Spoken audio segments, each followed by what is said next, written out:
Coucou tout le monde, j'espère que vous allez bien. Aujourd'hui on va parler d'un sujet qui je pense concerne tout le monde, comment réussir son année scolaire. Que tu sois au collège, au lycée ou même à l'université, c'est un peu toujours la même galère. On veut bien faire, mais entre le stress, la fatigue, la flemme, c'est pas toujours facile de rester motivé toute l'année. Moi personnellement, je sais pas comment je vais faire. Et comme moi aussi j'ai du mal à m'organiser, à garder une moyenne stable toute l'année, à ne pas réviser les contrôles à la dernière minute, j'ai voulu me renseigner un peu. J'ai pas l'habitude de faire ça, mais comme la vidéo d'avant, je me suis renseignée et tout. C'est la deuxième vidéo que je fais où je me renseigne sur des sujets, parce que des sujets qui m'intéressent. Donc s'il y a des sujets qui vous intéressent aussi, vous pouvez commenter. Donc si tu as des problèmes d'organisation ou alors tu veux tout simplement avoir des bonnes notes jusqu'à la fin de l'année et réussir ton année, cette vidéo est faite pour toi. Donc reste ici parce que à la fin je te montrerai un petit plan d'action facile à suivre tous les jours pour garder le rythme sans te fatiguer. Ça c'est super important parce que travailler d'arrache-pied, ça je vous dis, c'est pas du tout...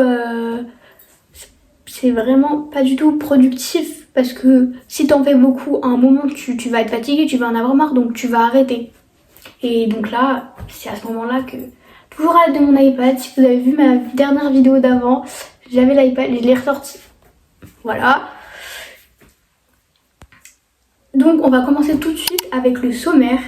On va voir 5 points essentiels. Tout d'abord le bon état d'esprit. Donc là c'est comment rester motivé et garder la confiance.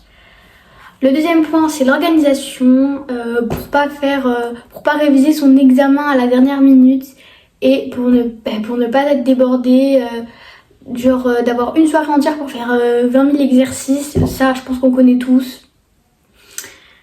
L'apprentissage intelligent, donc ça c'est pour réviser efficacement, retenir bien. Gérer le stress avant les contrôles, alors là, moi ça je connais pas du tout. je stresse en n'en plus finir. Personnellement, faut pas me demander conseil. Mais là, je me suis renseignée, donc je connais. Voilà. Quand on veut, on peut. Retenez ça. Et apprendre à rester calme, donc ne pas s'énerver parce que on n'a pas révisé. On s'énerve pas, on reste calme. La respiration, c'est fait pour ça aussi. Hein. Ensuite, les bonnes habitudes du quotidien pour garder un bon équilibre toute l'année. Ça, c'est super important, les bonnes habitudes. Et comme je te l'ai dit, à la fin de cette vidéo, je te mettrai un petit plan d'action facile et concret pour que tu pourras essayer dès demain. C'est parti. Tout d'abord, on va commencer par le bon état d'esprit. Le point le plus important, bien évidemment, c'est le mental. Voilà. En fait, réussir son année, ça commence dans la tête. La première chose, c'est arrêter de croire qu'on est nul parce qu'on a des mauvaises notes ou quoi. Mais personne n'est nul en fait. Il y a juste des matières où on arrive le moins. La deuxième chose, c'est être patient. Parce que certaines personnes, elles révisent un petit peu, elles ont direct 18. Et il y en a d'autres qui ont besoin de réviser plus. Ça, avant moi, je ne le comprenais pas. Mais je l'ai compris maintenant. Et surtout, ça, c'est vraiment un truc, c'est arrêter de se comparer aux autres. C'est pas parce que telle ou telle personne a eu une bonne note et que nous, on a eu moins, que on n'y arrive pas, qu'on est nul. Parce que on met plus de temps et c'est totalement ok. C'est ok en fait. Et le truc le plus important, c'est la régularité. Donc en fait, c'est-à-dire, je vais vous expliquer en fait, c'est-à-dire travailler un petit peu tous les jours. Ça je le dis tout le temps, mais je le fais pas. Il faut travailler tout le temps régulièrement et ne pas, comme je vous l'ai dit, faire le truc à la dernière minute. Ça, je le dis tout le temps. C'est le truc qu'il faut absolument pas faire. Donc même 30 minutes par jour, c'est mieux que 3 heures une fois par semaine. Voilà, ça je vous le dis, c'est vrai. Vos informations elles rentrent plus vite dans votre cerveau que si vous le faites à la dernière minute. Vous allez oublier le lendemain en fait. Et garde cette phrase en tête, tu n'as pas besoin d'être parfait, tu dois juste être régulier. Parce que c'est ça le vrai secret. Continuer même les jours où t'as pas envie. Bon ça, je suis pas sûre que ce soit très bien, mais voilà, je le dis quand même. Le deuxième point, ça va être l'organisation. S'organiser pour être plus efficace, ça c'est la meilleure des choses, je pense. Commence par te faire un petit planning réaliste. Moi, je le fais pas encore, mais je pense que je devrais le faire. Je crois que c'est un planning de révision. Oui, c'est ça, c'est un planning de révision. Comme exemple, par exemple, lundi de 18h à 18h30, tu révises l'anglais, tes verbes irréguliers. Voilà. Le mercredi, tu révises les maths. Et comme ça, tu fais ça. Et là, faire un petit planning comme ça, je pense que ça doit être super. Le soir, avant de dormir, note les 3 choses que tu veux faire le lendemain. Comme ça, tu te lèves déjà avec un plan clair. Moi, personnellement, je fais des to-do list dans mes notes iPhone. Si vous voulez des petits conseils, je fais ça. Comme ça, j'oublie pas. Par exemple, je dois prendre mes clés, je dois aller au casier, des trucs comme ça. Ensuite, range ton espace de travail. Donc ça, c'est toujours avoir un bureau organisé. Moi, j'adore ça. Genre, j'ai la petite décoration sur mon bureau, je trouve ça sympa. Mais parce qu'en fait, mon bureau, il me sert de coiffeuse en même temps. Donc c'est pas toujours bien rangé, mais voilà. Et une autre astuce, c'est la méthode 2 minutes. Donc si une tâche prend moins de 2 minutes, fais-la tout de suite. Ça, j'ai vu partout cette astuce. Et surtout, n'essaye pas de tout faire en une journée. L'organisation, c'est aussi savoir se reposer. Ça, c'est super important. Parce qu'il y a des gens, ils n'ont pas trop compris ça. Comme ma mère qui me dit de faire tous mes devoirs d'un coup, mais je ne peux pas. Faut lui dire. Je vous montrerai cette vidéo. Troisième point, l'apprentissage intelligent. C'est très important. Comment apprendre efficacement. Ça, on ne l'apprend pas souvent à l'école, mais c'est super important. Première chose, relire ton cours. Ça ne suffit pas. Quand tu relis, ton cerveau est passif. À la place, fais du rappel actif. Ferme ton cahier et essaie de te rappeler les points importants. Parce que en fait, les profs ils nous disent de relire tout le temps notre cours avant d'avoir le cours avec ce prof, mais on n'apprend pas forcément. Faut pas se le cacher. J'ai relu ma leçon 2 fois, voilà. Deuxième méthode, explique ton cours à quelqu'un. Ma mère, elle me dit tout le temps cette astuce, donc si tu regardes cette vidéo, merci. En gros, tu dois faire comme si tu étais le professeur et que t'expliquais le cours. Comme ça t'aide s'il y a des points que t'arrives moins. Et comme ça, tu les revois. Ça, c'est mes petits trucs, mes petites astuces à moi. Donc, tu peux le faire à ta mère, à ton frère, à ton père, qui tu veux. Hein. Si tu arrives à expliquer, c'est que tu as compris. Ça, c'est vraiment le point le plus important. Sinon, bah, tu vois tout de suite ce que tu dois retravailler. C'est ce que je vous ai dit. Troisième méthode, les révisions espacées. Comme je vous l'ai dit, il ne faut pas réviser d'un coup parce que tu vas pas retenir en fait. Et il vaut mieux revoir le même cours plusieurs fois à quelques jours d'intervalle. Donc ça, c'est comme quand les profs ils mettent des interros. Pas ceux qui mettent au lendemain, hein. Non, ceux qui laissent 1 semaine, voire 2 semaines pour avoir un contrôle. Ben, tu révises un peu tous les jours et là tu vas voir que ça va rentrer dans ta tête et tu vas réussir ton contrôle.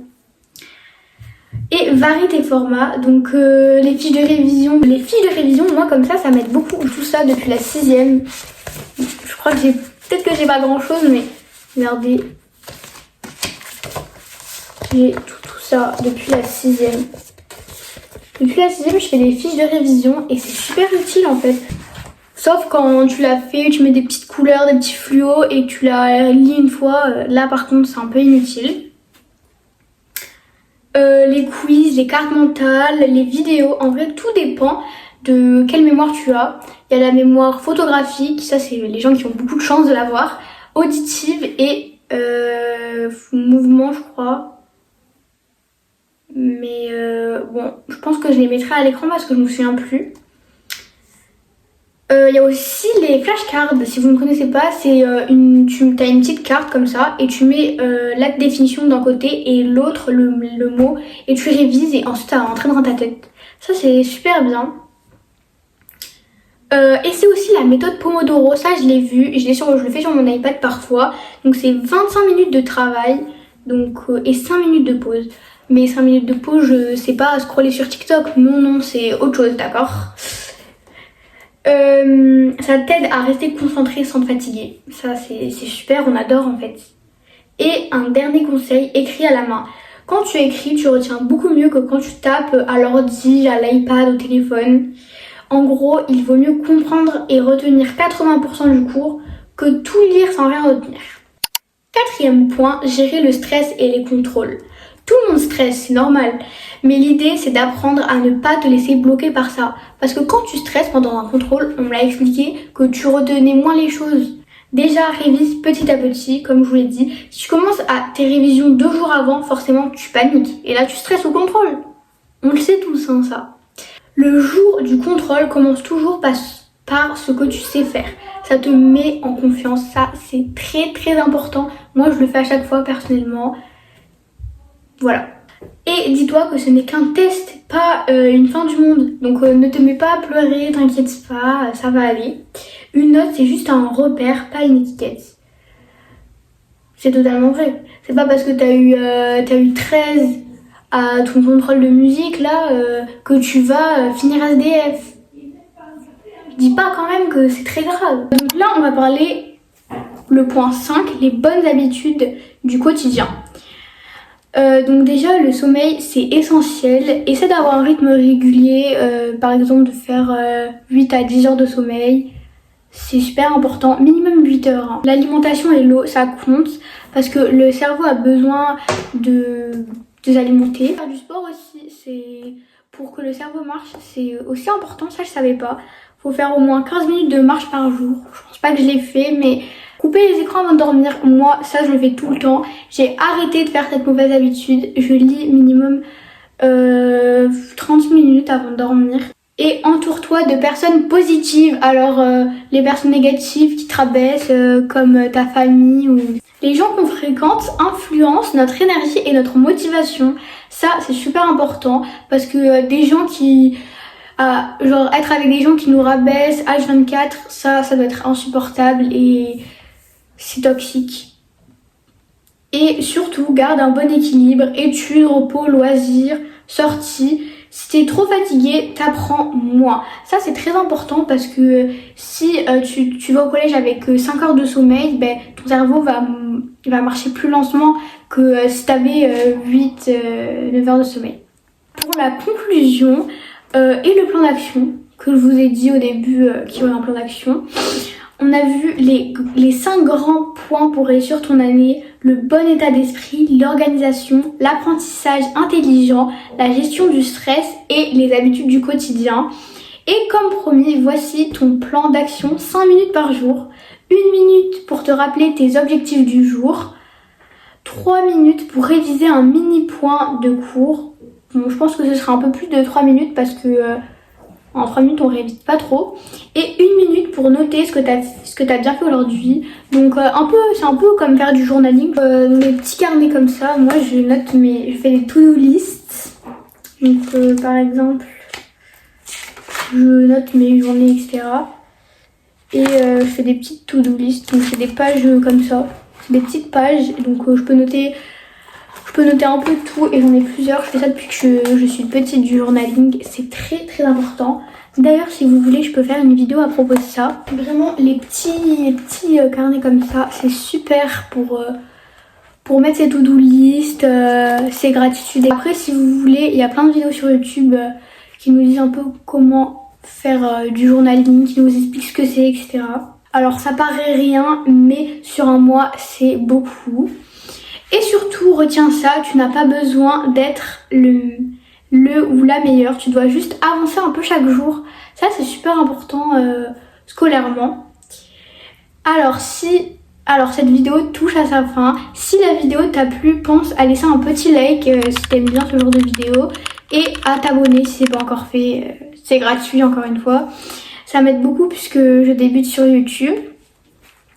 Et dis-moi en commentaire quelle partie t'as le plus parlé, celle que tu vas un peu plus voir, voilà. Ou sinon tu peux nous donner tes petites astuces que tu utilises chaque jour pour rester organisé. Et aussi tu peux me donner tu peux me dire ce que tu voudrais que je fasse comme vidéo, comme par exemple le journaling ou parler des fiches de révision, des trucs comme ça. Merci beaucoup d'avoir regardé cette vidéo. Vu que je commence, il n'y a pas beaucoup, j'ai pas encore eu une très grande communauté, mais ça me fait super plaisir.